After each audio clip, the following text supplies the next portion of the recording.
अगर आपने कभी कारगिल युद्ध के बारे में पढ़ा होगा तो आपको मालूम होगा कि कारगिल युद्ध भारत को अपने ही पड़ोसी देश से एक धोखे के तौर पे मिला था।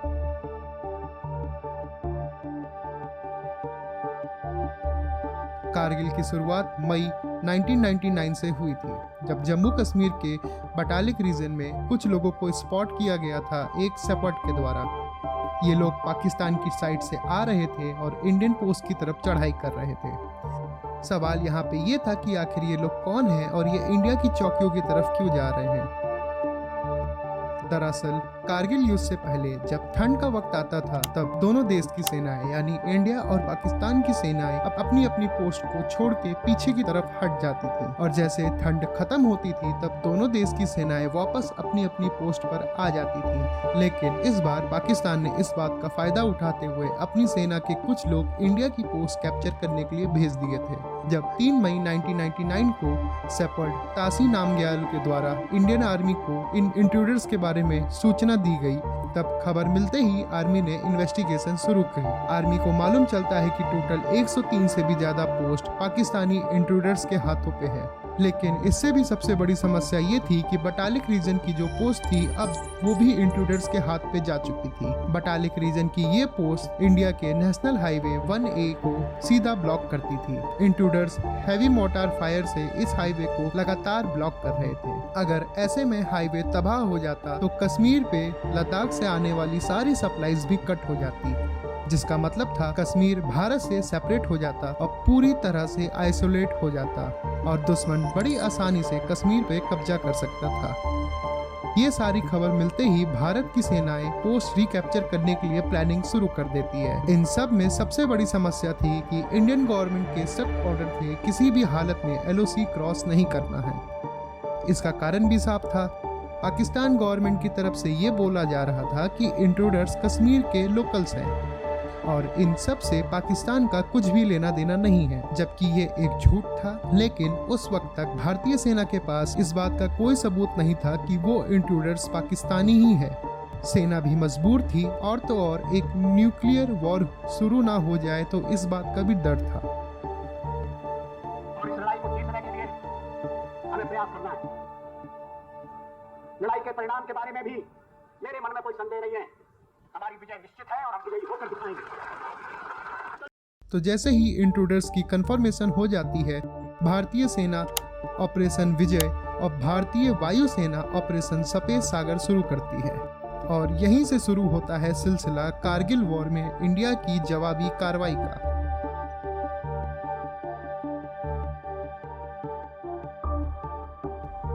आप सभी अभी तक ये सोच रहे होंगे कि भला कारगिल युद्ध से HAL लाइट कॉम्बैट हेलीकॉप्टर का क्या लेना देना है।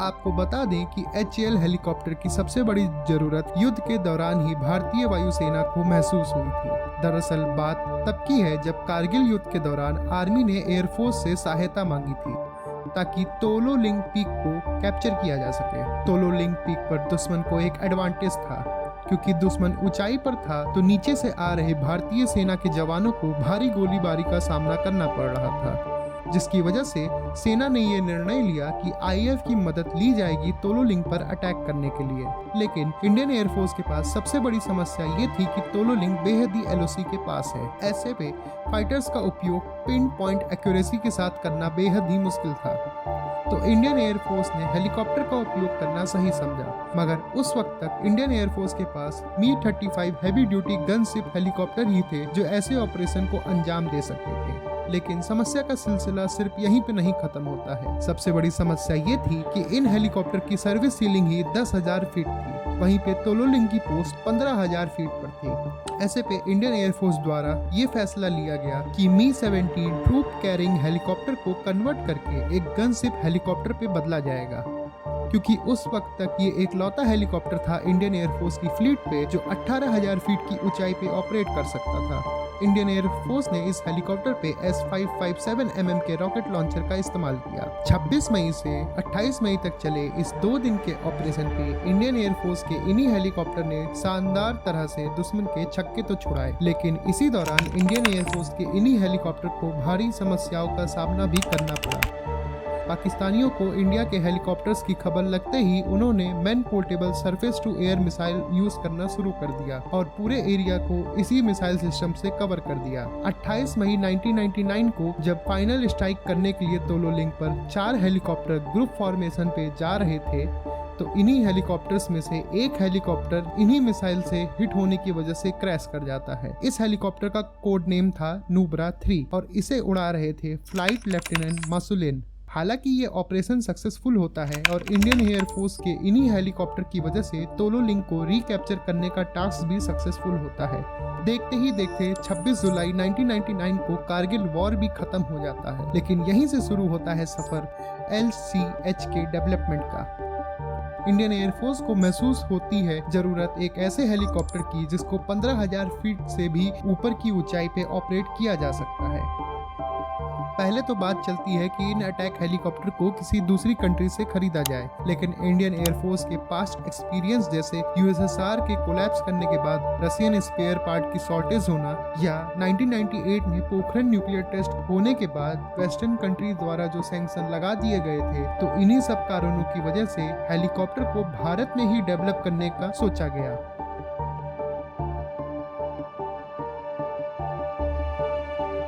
और यहीं से इन हेलीकॉप्टर को डेवलप करने की जिम्मेदारी सौंपी जाती है HAL को, यानी Hindustan Aeronautics Limited. HAL Dhruv helicopter जो कि 1990 के हेलीकॉप्टर थे, तो उनके आधार पर ही इन नए हेलीकॉप्टर का निर्माण शुरू करता है। काफी सारी डिले होने के बाद इसका पहला प्रोटोटाइप 29 मार्च 2010 पे बन के सामने आता है। ये प्रोटोटाइप अपनी 20 मिनट की पहली फ्लाइट बैंगलोर पे कंप्लीट भी करता है। 2012 पे इसी का सेकंड प्रोटोटाइप और 2015 पे इसी का थर्ड प्रोटोटाइप भी HAL द्वारा लाया जाता है। थर्ड प्रोटोटाइप को समय समय पे सेना के अनुसार मॉडिफाई और टेस्ट भी किया जाता है। थर्ड प्रोटोटाइप को हिमालय की ठंड से लेकर राजस्थान की गर्मियों तक हर क्लाइमेट पे टेस्ट भी किया जाता है। थर्ड प्रोटोटाइप की टेस्टिंग के दौरान ही इसे सियाचिन पे भी लैंड करवाया गया था, जहां से इस हेलीकॉप्टर को फिर टाइटल मिलता है world only attack helicopter that can operate from 15,000 feet. इसी थर्ड प्रोटोटाइप हेलीकॉप्टर को 2020 में गलवान स्टैंड ऑफ के वक्त भी डिप्लॉय किया गया था लद्दाख पे। आपको बता दें कि ऐसा बेहद ही कम देखने को मिलता है जब किसी प्रोटोटाइप फ्लाइंग मशीन को डायरेक्टली एक वॉर प्रोन एरिया पे डिप्लॉय किया जाए। काफी लोग LCH को इंडियन अपाची भी बोलते हैं, लेकिन अगर सच में बोइंग अपाची और LCH को कंपेयर किया जाए तो दोनों ही attack helicopter twin pilot twin engine based है।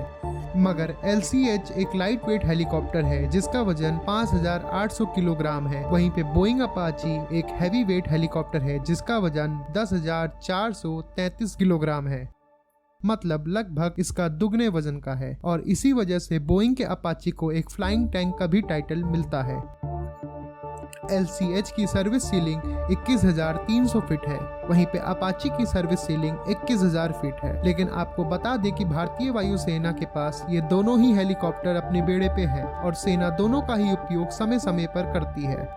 हालांकि LCH हेलीकॉप्टर को सिर्फ अटैक पर्पस के लिए ही नहीं डिजाइन किया गया है, बल्कि इसके अलावा भी इसको कई सारे रोल्स के लिए डेवलप किया गया है, जैसे कि आर्मी के पुराने हो रहे सर्च एंड रेस्क्यू पर्पस पे यूज होने वाले चीता और चेतक हेलीकॉप्टर को रिप्लेस करने के लिए, counter terrorism operation, combat operation, stealth operation पे भी यूज आने वाले एयर सपोर्ट हेलीकॉप्टर के रोल पे भी इसे यूज किया जा सकता है।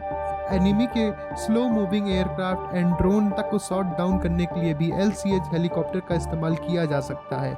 LCH के लाइट वेट होने की वजह से इन हेलीकॉप्टर की हाई मैन्यूवरेबिलिटी है, जिसकी वजह से ये हेलीकॉप्टर हवा में ही 180 डिग्री का सर्किल भी बना सकता है, 360 डिग्री रोटेट भी हो सकता है और तो और रिवर्स फॉर्मेशन में भी फ्लाई कर सकता है, जिससे ये बहुत ही आसानी से भारत के माउंटेन बॉर्डर एरिया पे पेट्रोलिंग रोल्स को भी परफॉर्म कर सकता है। इन हेलीकॉप्टर को 2020 में LCH प्रोडक्शन रेडी डिक्लेयर कर दिया गया था। 2021 में इंडियन एयरफोर्स को अपना पहला लाइट कॉम्बैट हेलीकॉप्टर मिला था। इसके अलावा मार्च 2022 में कैबिनेट कमेटी ऑन सिक्योरिटी यानी CCS ने भी 15 LCH को अप्रूव किया था, जिसमें से 5 आर्मी के एविएशन विंग के लिए थे, वहीं पे 10 इंडियन एयरफोर्स के लिए थे। जिनमें से हाल ही में पहला हेलीकॉप्टर 29 मई 2022 को आर्मी की एविएशन विंग को हैंडओवर कर दिया गया है। वहीं पे 3 अक्टूबर को इंडियन एयरफोर्स को पहला बैच जोधपुर पर हैंडओवर कर दिया गया है। इसी दौरान भारत के रक्षा मंत्री श्री राजनाथ सिंह ने LCH हेलीकॉप्टर को नया नाम प्रचंड भी दिया है।